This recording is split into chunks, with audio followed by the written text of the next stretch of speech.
आज मैं आया हूँ नाना फड़िया में श्री गणेश के दर्शन के लिए। वेलकम टू द नाना फड़िया।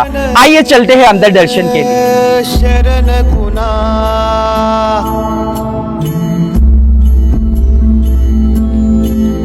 नारायण ये रे पाहू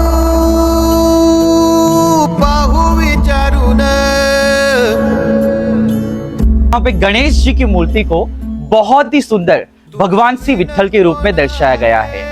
भगवान श्री विठल को विठुबा, पांडुरंग, पांडुरंगा और पंद्रीनाथ आदि नामों से भी जाना जाता है। यह मुख्य रूप से महाराष्ट्र और कर्नाटक में पूजे जाने वाला भगवान श्री विष्णु अथवा उनके ही अवतार भगवान श्री कृष्ण के रूप में माना जाता है। भगवान विठल जब भक्त पुंडलिक के घर पर गए तब भक्त पुंडलिक माता पिता की सेवा में व्यस्त थे। तब भगवान ने बाहर रहकर इसी मुद्रा में 2 हाथ कमर पे रखकर और पत्थर पे खड़े रहकर भक्त पुंडलिक का इंतजार किया था। तभी से वे विठला यानी कि विठोबा नाम से प्रसिद्ध हुए। विठ यानी कि पत्थर और बा यानी कि पिता और भगवान यानी कि पत्थर पर खड़े रहने वाले भगवान। विठला नाम ही हमें दर्शाते हैं कि माता पिता की सेवा कितनी अगत्य की है।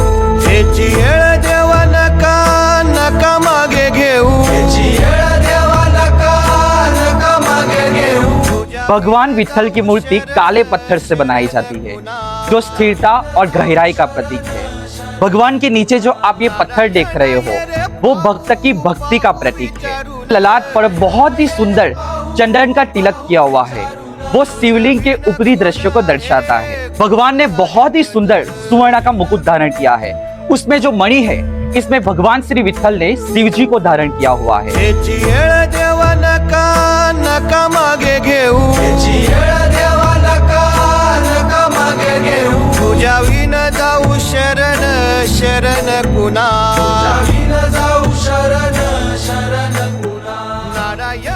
जो बहुत ही गरीब मछुआरा था उसके पास भगवान को भेंट पे देने के लिए सिर्फ 2 मछलियां थी।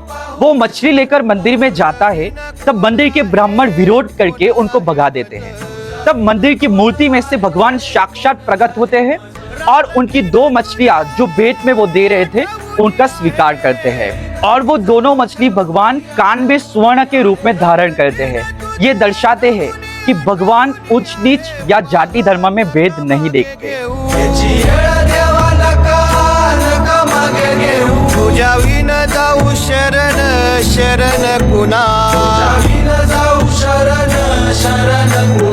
नारायण ये रे पाहू पाहू विचारून।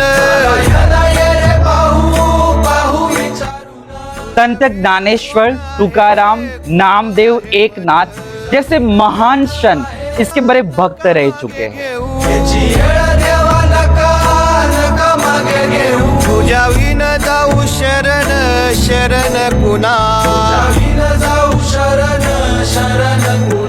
नारायण ये रे पाहू पाहू विचारून। उस समय के मंदिर के जो गर्भगृह होते थे वो एकदम गुफा की तरह दिखते थे जिसमें बहुत सारे स्तंभ और दीवारों पे सांस्कृतिक चित्र प्रतिमाएं लगाई जाती थी।